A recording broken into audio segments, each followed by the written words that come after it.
All right, team, it's that time. Check it out. There's a lot going on. Fed met today, Jackson Hole, meeting again tomorrow. I think they're meeting in Jackson Hole. Are they doing that now, or um, are they doing it via Zoom? Who knows? So Fed meeting today, tomorrow. There's going to release the notes toward the end of the day tomorrow. What are we expecting here? Well, let's first of all, we're going to look at mortgage bonds in a second. Okay, we're going to get to this chart in a minute. I'm going to show you what's happened there. For now, let's take a look at this. So, what is the Fed doing? They must walk a fine line. What this means is, and whatever everybody's going to be hanging on their words, so they have to talk very carefully. The expectation is that they're not going to do anything. They're going to stick with their guns. We all know that the inflation numbers are much higher than what they're showing. This is the problem with bow tie guys, though. This is the problem with economists. I have a new microphone. I hope it's working better. I'm on my third microphone. I just can't find one that freaking works. But I'm going with the Shure this time, so hopefully it's coming through good. So we've got the meeting notes coming out tomorrow. Everyone knows the inflation is much higher than what they're saying. Everyone. It's obvious. Look at anything, especially big ticket stuff. Real estate, Bitcoin. I mean, you know, everything's expensive. Everything's expensive. And what's really wild about it is it's not just real estate, which would make some sense to me. But it's also cars. I talked to a car sales buddy of mine, works at a dealership. He's like, they're sold out of everything. It's crazy. What? So all these big ticket items, so this happens when people have a lot of money and then demand comes in. And we know there's been a lot of cash on the sidelines for a long time. A lot of that has obviously been deployed to stocks. What is the Fed going to say? Are they going to say, hey, listen, inflation's a little bit higher than we're thinking. We may have to reel things back in. I'm not sure. Here's what I do know. Regardless of the position that we are in, the market is poised to move tomorrow one way or the other. And it's going to go, it's already been decided. Not by you, not by me, but people with much fatter pockets who move this thing. They've already decided, hey, we're going to use the Fed speech. We already know what they're going to say to move the markets. My guess is that stocks will go lower. We'll see. Stocks have had a hard time going lower, but we'll see. I'm optimistic. I'm very optimistic because tomorrow is St. Patrick's Day. I'll be wearing green. You'll be wearing green. Green shirt's been lucky. So if we're right and if we get lucky, because by the way, we're going to need it, I'm going to go ahead and show you where we're at with mortgage bonds. Has not been great. This is mbshighway.com, brought to you by Barry Abebe and his team. They do amazing. The downtrend has sharpened. So here was the downtrend that we were sort of looking and forecasting on.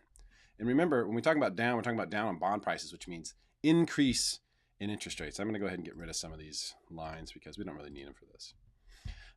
So that was the downtrend that we were on. It has since steepened, and we are now more on this kind of a trajectory. All right, that's by itself not good. Not good at all. And then we keep getting these really weak candles. So we had this really weak candle here. Remember, I called that one on Friday. Hey, Monday's not going to look good. And we got that ugly sucker.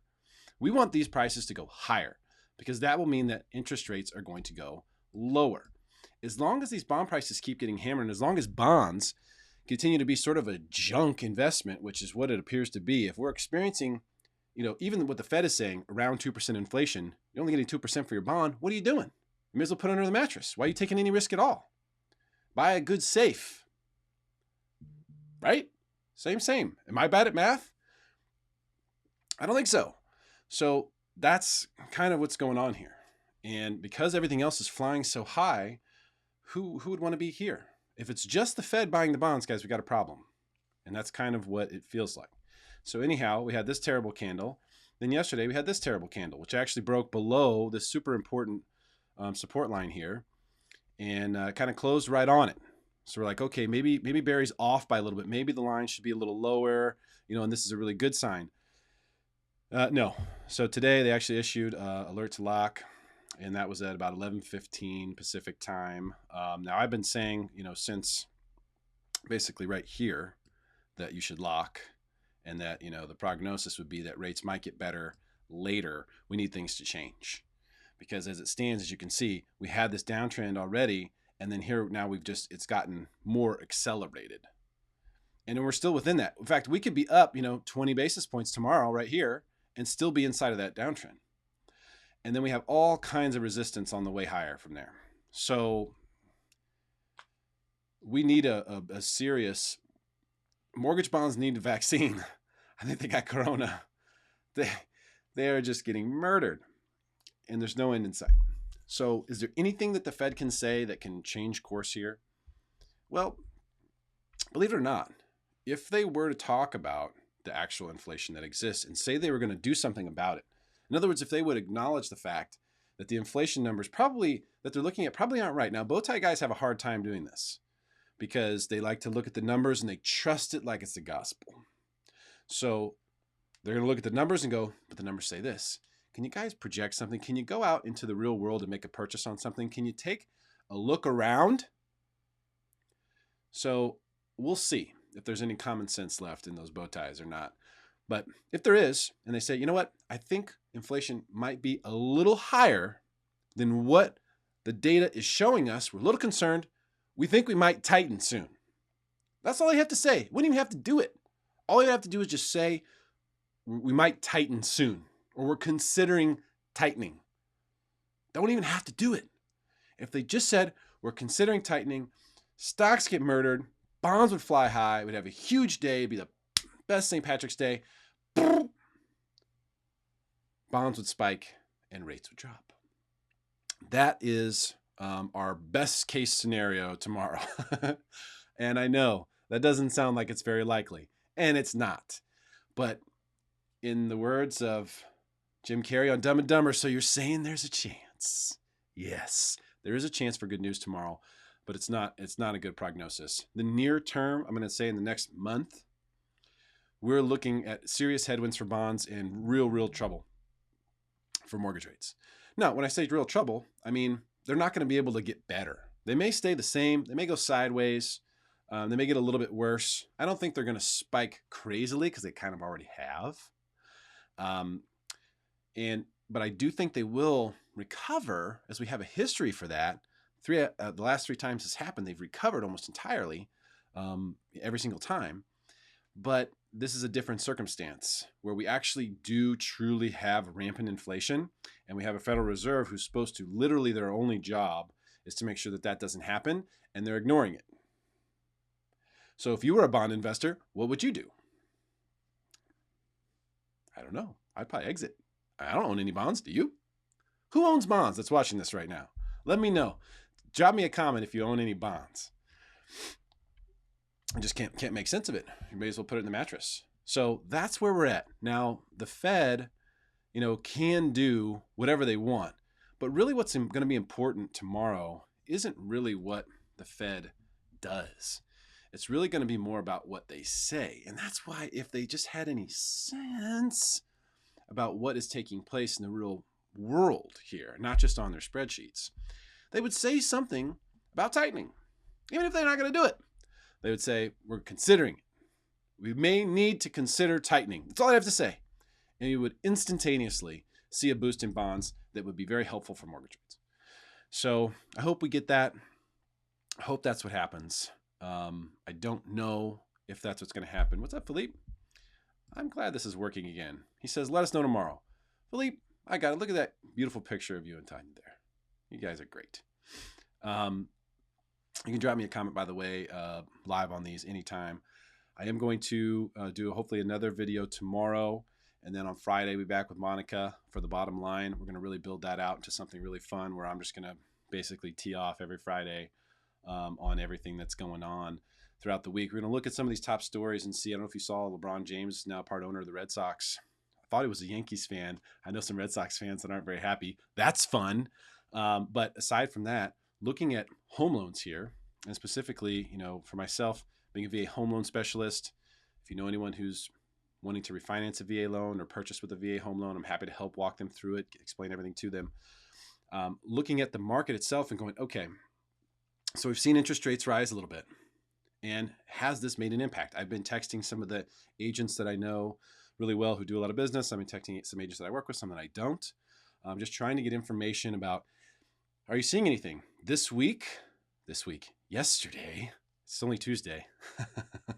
It's only Tuesday.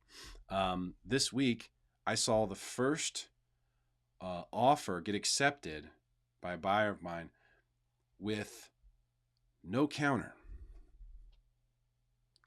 Okay, it's the first time. Now, very strong offer, well above list, 50K above list, in fact, but no counter. I thought that was interesting because we're going to see some signs, right? Like if the market gets a little bit softer, if sellers get a little more reasonable, because the sellers aren't going to be desperate. The only question is if they'll give it a little bit more reasonable. If they can be a little bit more reasonable, then that will help more VA buyers get through to the finish line, which has been a real challenge. It's been difficult, but continue to make it happen. We continue to make it happen because me personally, I choose to only work with awesome people. So, I only work with awesome agents who get the job done for the clients because that's super, super important to me. And we just had an experience this week, also yesterday, where a very good friend of mine lost out on a house. I don't know. I never blame the agent because, it's a hard job. It's a really hard job. And, especially in this market. But definitely, working with really good agents is super, super important. And if you're a buyer right now, oh man, that's crucial. Crucial. What's up, Nelson? How you doing, my man? Let me throw this up there. You see it? Big fan of the updates. Appreciate it, bro. Yeah, I'm going to try to keep everyone clued in as to what's going on. As we see, this market is evolving right now. We are in the turbulence right now. When you go out on the ocean, it's nice and smooth. You get out there early. You get on the Sea-Doo, buzz around. That's not where we're at right now. That's not where we're at. We are in the turbulence. We are in the ocean at Del Mar when there's been a little bit of wind. Stuff's going on. It's still the ocean, it's still the beach, it's still Del Mar, it's still great, but we've got some things going on right now. We've got some things going on with rates. We've got some things going on with inflation. We've got some things going on with buyers getting exhausted. I've been wondering about this. When will buyer fatigue really show up in this market? I keep seeing it. People just going, I'm signing a lease. I can't do this. Or, hey, we're going to have to save money. We need to spend a year saving money so that we can remove our appraisal contingency and buy a house. This has been going on, but just not in a quantity enough to have an impact due to the demand and how high it is. So right now, what is happening is you're seeing some buyers exit the market. Buyers who are staying in the market, though, understand it. And so they're realizing, okay, this is what it's going to take. In order for me to win, I'm going to have to do X, Y, and Z. And it may not be something I want to do. It may not be something we got into this to do, but it's going to be what's required to win. And if you want a house, that's what you're going to have to do. You may have to remove some contingencies. You may have to be willing to do an appraisal bridge. You may have to be willing to come up with more cash. You may have to be willing to do stuff for the seller, like let them stay in place, rent free for a month or two. These are the things that are going on. And if you want to play in the sandbox right now, that's the cost. So don't let any agent or any lender tell you any differently. Be wise to this. Know what's going on. If that's not your style, if that's not your speed, cool. I wouldn't mess with it because you're not going to get anywhere. If you have a great agent, several that I work with, really, really good agents who, have their own listings, have the opportunity, off-market inventory. Believe it or not, there are a lot of sellers who don't want 100 people coming through their house. It's true. A bunch of them, actually. And, especially with Corona, a lot of people are sensitive to that. A lot of people have immune issues and so forth, that they don't want to take the risk. What an opportunity if you're a listing agent who has buyers. We've seen that multiple times from some of the great agents that I work with. So, when will buyers exiting have an impact? What moment, what interest rate do we need to get to? Let me give you an update on that. So, we're getting into the high 2s for best case scenario with VA, and, mid 3s, low 3s are still happening for conventional with good down payment. You're 25% down. You're still getting the low 3s or close to 3. So rates are still really good. That's the thing. The jump in interest rates hasn't made a huge impact in payment yet. It hasn't made a huge impact in payment. It's all psychological at this point.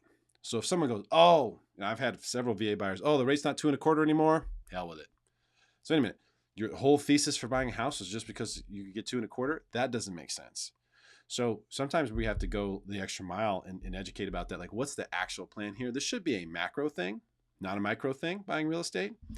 So rates have gone up, but they're still really low. But so it will psychologically impact some buyers who exited stage left. Some people just don't want to be in this fight. This is a really, really tough fight to be in. And so if you're not into that, or you don't really need a house, if you come to this party, bring your guns and your ammo. You're going to need all of it. And if you want to get a house, you can get one, but you need a good agent and you need to be ready to rock and roll. Okay. So I wish I had better news about interest rates. I wish I had better news about what is probably going to happen tomorrow. So now I'm going to tell you what's probably going to happen. So I told you what the best case scenario would be. The Fed comes out and says, we're going to tighten. We might tighten. We could tighten. We're going to consider tightening. That's all I have to say. And it would be great for us tomorrow for interest rates, although your 401k would get smashed. Most likely what they'll say is, yeah, we're looking at the same spreadsheets that we've been looking at, and they still say that inflation is in check and it's within the boundaries of what we're comfortable with. So we're not going to do anything different. That's most likely what they're going to say. Upon saying that, we will probably see a very bad day for mortgage rates, and probably it could be a bad day across the board. I think stocks are going to suffer tomorrow. I think we've been seeing some rumblings that is going to come to fruition tomorrow a little bit more so. So we'll see what happens. But if you are in a situation where you are in contract, my suggestion is to get locked in. If you're considering a refinance, if you like a rate that you can get today, lock it in today. I don't know if rates will come back. I do think that they will, but I don't know for sure. And I do know this. At some point here in the near future, if rates continue to rise, we're going to find out where the equilibrium is. At what point does rates rising actually impact the payment to a point where people go, man, I can't do it. I can't, pay $20,000 above appraised value and give the seller free rent back and not get any requests for repairs and pay that rate. At what point does that straw break the camel's back? We may get the opportunity to find out, although I hope I'm wrong about that, guys. Hey, share this video. If you know anyone who wants to buy or refinance a home using the VA home loan benefit, that's what I'm an expert in. That's what I'm here for. NMLS 155010. Happy to help. Hope this helps you. Share with your friends. Let's make them smarter. Have a great day, guys.